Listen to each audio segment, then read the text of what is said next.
Welcome to our next edition of Living with Purpose podcast. I am joined by a very interesting guest today, somebody that has a slightly different background than what my other guests have been. I have Professor Sital Kalantry from Seattle University. She is the Associate Dean at the law school. She's a professor of law. She has done tremendous amount of work around legal issues between India and the US. She is also the head of the Round Glass India Foundation, and she has a very fascinating and interesting podcast that some of you might be interested in listening, which is Desi Roots and Routes, which actually talks about inspiring leaders of success, of groundbreaking leaders. So this is really talking about how many immigrants from the Indian American community have actually risen to prominence here. So it's a great podcast. So if you get a chance, please do listen to that. So with that, Sital, welcome. Thank you so much for having me, Hector. You're yourself an inspiration to so many, and delighted to be here. So let's start off. Talk about your story. Where did you grow up? Obviously, you immigrated into this country. And how did you get into law? What were some of the formative things that actually shaped your life and your career? My story is maybe a little bit different than most. Some people come to the U.S. in their adult life. Some people, they're born here. So I'm somewhere in between, where I came when I was 4. My parents had moved here already to build a life in New York City and left me to be raised by my maternal grandparents and their joint family. So I felt very close to them. Well, actually, Marwadi was my first language, then abruptly kind of moved to U.S. at 4, not speaking English, but then just going off to nursery school. But because of that foundational experience in India, I had a very close relationship with the family, and many summers I was just sort of sent there and spent time with them. So that builds sort of this dual culture, I feel, in me, right, where I maintain the ability to speak Hindi and understood sort of, what was there, and then living my life here as a teenager eating pizza versus there, wearing in a very conservative, traditional family in a small town. And then I did this sort of even through college, right? So seeing those two worlds opened my eyes in many ways about at that time when my colleagues, my cousins, I was the older one, were growing up, they had fewer opportunities as women. They have many more now, liberalization, and all of them are working in amazing jobs. I definitely had so many more opportunities I felt here as a college student. So I think that was a foundational experience that made me want to do something in law or in human rights as a way to better the lives of people globally. Talk about the community that you grew up in. You said small town, big small town. What was going on there? And then, here in the US, where did you get educated? Obviously, you said New York was the area that you grew up in. But what are some of the foundational things that touched on you as you were growing up? So the town was called Malkapur, which even when I go to Maharashtra and give talks in Nagpur, the National Law School, and I ask them, it's only 6 hours away, who knows this town? And like one person raises their hand. And that's right there in the heart of almost next to the town. My family is Marwadi, but they emigrated generations ago to Maharashtra, both my parents and sides. Yeah. And, it was joint family with all the brothers of my grandfather living together with siblings. And my aunt basically raised me for the first 4 years when my mother had left to go, start a better life in the U.S. and establish themselves. At that time when they went to New York, it was that time 50 years ago where there were no Indians and you saw one person, you said hello, right? Right. They had no they had no shoulders on which to stand, and they had to build their own networks and build their own ground. In the U.S., I got to go to high school at Bronx High School of Science, which is somewhat known across the country, which was amazing. I commuted from Queens, which was a long commute, to get there. Then I got to go to Cornell as an undergraduate, which is where I met my husband. And then I went to London School of Economics, got a master's in development studies because I was always interested in doing something international, right, and talking about economic growth and development. But then finally, I already had been accepted to University of Pennsylvania Law School. So that's where my education is. And then I started working in the private sector, doing project finance. So representing basically Citibank, Chase, big banks in, million or billion-dollar deals to build infrastructure projects around the world. So I thought, hey, this may be a way to do development, a way to do good and also be in a profit-making enterprise, as my immigrant parents would have liked to see me do. And so how does that transition from the private sector then actually into academia? Yeah. And clearly as an academia, you've done amazing research, you have published books, you've just came out with a new book. So talk a little bit about that transition from the private sector to academia, which, I've gone through that twice, from academia to the private sector back into academia, but not too many people do that. It is actually really hard. I think you have the path of academics is narrow. It's a formula. You follow these certain steps, publish a paper, do the fellowships, have these recommendations. So you don't have to do a PhD to be a law academic. So that's sort of one thing that makes it easier to go back and forth. And when I started in something called like a clinical position, which meant that I'm supervising students in practicing law. So the legal experience in a way that I had working in law firms was more applicable to the setting of a clinical job. Now I'm not doing that as much. I did that at Cornell. I started the Human Rights Clinic I started the Human Rights Clinic at University of Chicago, but now I'm doing what we call more doctrinal teaching. So these mandatory first-year stand-up classes, teaching contract law for like half the students at Seattle U, which is 80 students, half the class. So that is more what I'm doing now. And it was the transition there was, once you're in the academia, I started to write papers. I was started to do research. A lot of the research I took a lot of students to India over the course of 15 years where we conducted research on surrogacy, right to housing, a lot of issues related to human rights and development. And so, once I started to write papers, it was a natural move to the doctrinal side, as we call it. So you came to Seattle. Obviously, you came in because your husband, came in as the president of the Seattle University. And here you've kind of done some very interesting work in establishing your roots here, but also deepening that roots with the connection between India and the US. So talk a little bit about that. Yeah, so Seattle was a place that my husband grew up in, and I grew up in New York, and we met in upstate New York at Cornell. And so all our lives was sort of this push and pull across the coast. And he always wanted to come back here. His parents are still living here. He has 4 siblings here and their families. So, and I have my parents there, and I'm like, I'm working in finance in Wall Street at a Wall Street firm. Why would I move to Seattle? And that was maybe 25 years ago that discussion happened. He had several job offers here. And quite frankly, it wasn't very diverse either. I wanted to be in a diverse city. Yes. And that's exactly why I said, no, I'm not coming. And no, he turned down several job offers, but finally this one seemed appropriate, seemed at the right time. Our kids were ready to move. We were, they were going to high school. I was okay with it. So, and this was a great opportunity for me. I think Seattle University Law School is amazing, and its focus on justice and humanity is very aligned with mine. So that's how we made the move. And I came without much expectation of what I would expect. And I saw this vibrant Indian community that I was so excited about that I didn't really have. Yes, I remember I was in upstate New York in Ithaca, which is very rural, not in New York City when I came here. And so I was eager to figure out ways to network, see what the needs are, to meet them. And in this sort of setting, I met with Sunny Singh, who is actually the founder of the Ron Goss Foundation. And him and I talked about what are the needs, I believe, in academia and in this community. And he generously helped to found a center called the Ron Goss India Center at Seattle University.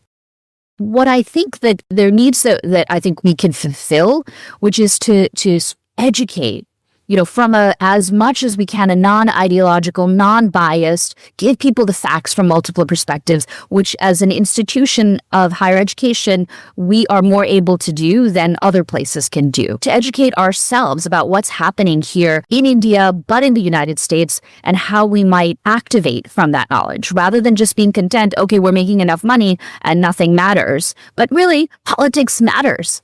What's happening around you matters so much more today than it has ever mattered before. And our webinars, for example, series that we're doing, bringing in experts to talk about the impact on Indian Americans and using that lens of Indian Americans is something that people rarely use. So that's our one goal. Our other goal is to say, how do we give back not just to India, but to US? So we've come up with this idea of having our community fund scholarships for students in Seattle. And that way they are giving back to India, giving back to students, but also giving back to Seattle. Because ultimately, this is our community. We always, as immigrants, have one foot in our country of origin and one foot in our country of destination. But honestly, we need to have 2 feet here if we're going to continue to be as successful as we were. So talk a little bit about that, right? Because not too many people actually understand that where immigrants, especially first generations, will always have these 2 feet. Our kids that get born don't necessarily have that. And this notion of actually establishing yourself deeper roots into the community where you are living and thriving is a hard concept for a lot of people to think about, because they see India as a place that has tremendous needs, whereas US, they feel, doesn't have those needs, but that's not necessarily true. So how are you navigating that with the community that you are engaged in? How are you bringing in your expertise to bear on that conversation? So it's a bit of a tragedy in a way that the first generation will not fully be all in to where they live, but then the second generation don't even have no feet in the country of origin. And there's such a disconnect, right? I've seen, and I've taught for 20 years, and I've taught classes where I take students to India to do research, supervised by me for 1 week. And I've taught at Cornell in Chicago. The university pays for everything, no out-of-pocket costs. I've had, maybe one student from India, but she was from India, who wanted to work on a project in Assam. The Indian students are, for whatever reason, don't know much about India, aren't interested in India. I even see that here at CLU. We have all these incredible events. And I said, and many of these are my students in my contract law class. So, like, why are you not, why don't I get people from the South Asian Law Students Association to come? She's like, well, we find the politics in India very confusing, and we're not sure where we should land on and what we should do. So while the first generation maintains its foothold in India, we haven't done a great job. And I'm also a culprit. I haven't done a great job educating my kids either about how to keep the connection to India. So that's the sort of, like I'm saying, like that the new generation will just be based here, and they may or may not give any money to India. They may or may not care about India. They may or may not speak the language. They're going to be fundamentally American, which is also okay. I'm okay with that. My kids will be American. But the irony of the other side is, why is it that we can't get the first generation to sort of put both feet here? Well, how I try to do that is through education. That's what I know best. That's my expertise. That's the institution that I'm at. If you don't have knowledge, you will never act. Now, I can't make anybody act. I'm not trying to brainwash anybody. I'm not trying to evangelize like, hey, you guys are going to continue to be discriminated against if you don't do anything. I mean, I just tell the truth, which is you just have to look at what's happening. We may very well be the next targets, right? We're very not universally rich, but on average have been very successful, have average household incomes. And so we've seen that we've already become targets in the media administration of people's backlash about everything. And so knowing that, how the policies are really affecting you, is the way I hope that we can change people's minds. Interesting, right? I mean, I was talking to somebody the other day, and, there is still a lot of dependency in India on remittances. Right. Yeah, I mean, there's remittances that come from the Middle East, which will kind of continue to flow, but remittances are coming from lots of different parts of the world, and our kids and their kids are not even going to think about remittances. Forget about giving social impact investments in India.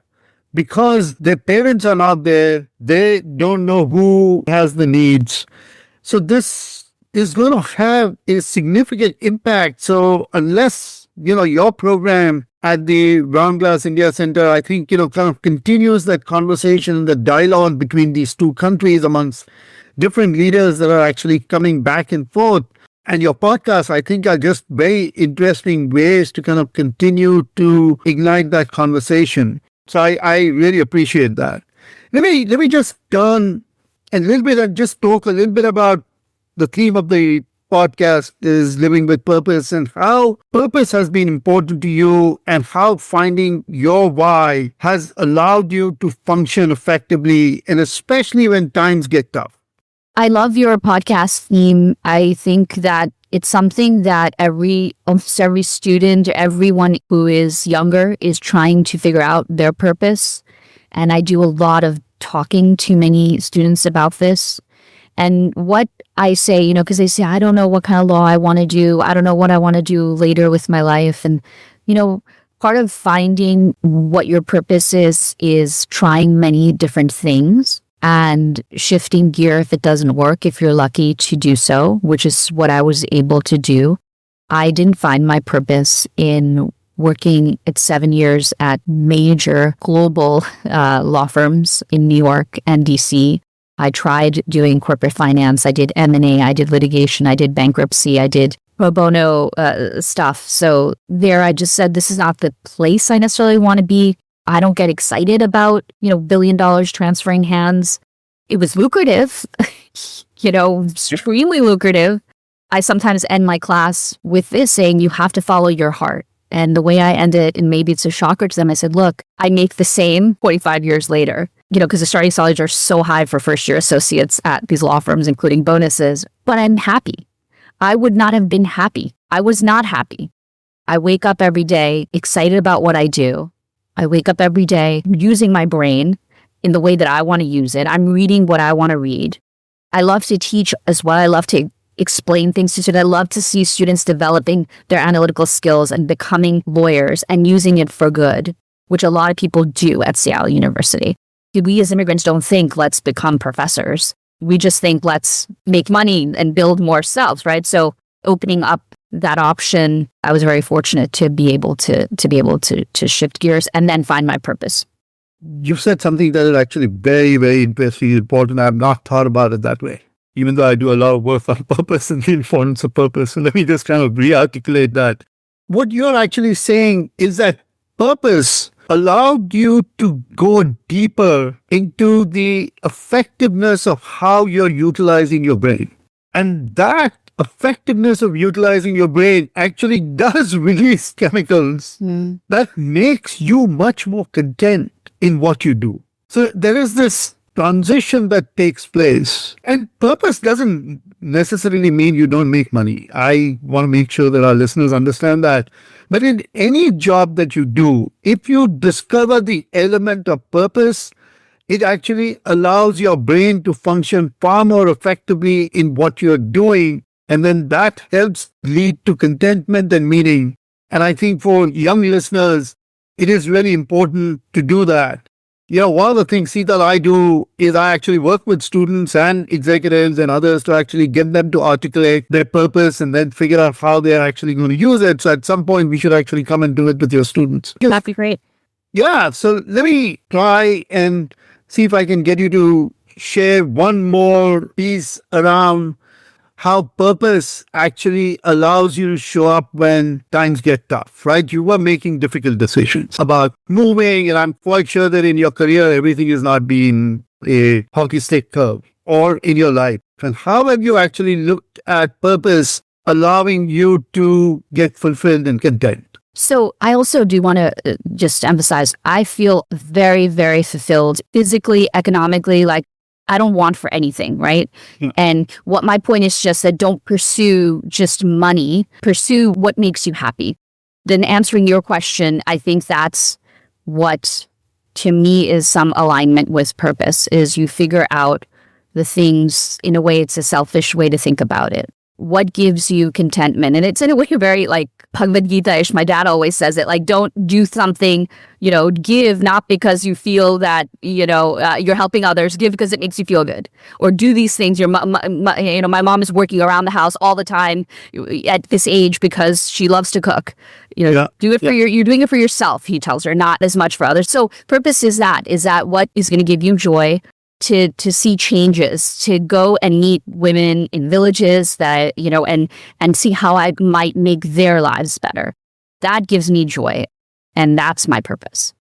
We kind of use the word happiness all the time, but I'm so glad that you actually ended with using the word joy. Because I feel that we should be more focused on joy rather than happiness. Because I feel happiness is a very personal pursuit, whereas joy is a collective pursuit. And then you kind of talked about joy, but hey, I get joy because I get to villages in India and I'm able to talk with women because you're now sharing something. And I think purpose allows you to actually ignite joy. And to me, purpose is this collective endeavor and not a singular pursuit. And I think that's really what I think you do with the work that you have done through your teaching, through the center that you've established, through your writing, through your talks, and obviously through the podcast, which I think is just fascinating. So again, for those that want to, get some sense into how the Indian American culture in this country has evolved, go and listen to the podcast of Desi Roots and Routes. So let me end. We're coming close to our time by just getting you to share your one golden nugget, a piece of wisdom that you want to leave behind for our listeners. Well, thank you for plugging the podcast, for one. And we need to, as a community, look beyond our own selfish needs and think about others as well, and think about the future, what we're going to be like in 50 years, and what we want to be like in 50 years, and how do we get there, and put those pieces in place now. Sital, thank you so very much for being part of this podcast. Again, as you've heard, purpose is not something that you discover right away. It is a journey. Purpose leads you on a journey to discover yourself and how you show up. Again, purpose is that light switch. It's the renewable source of energy that continues to drive you and humanity forward. So focus on your purpose. Sital, thank you very much for being part of the podcast. And again, until next time, thank you very much. Thank you, Akhtar. I really appreciate it.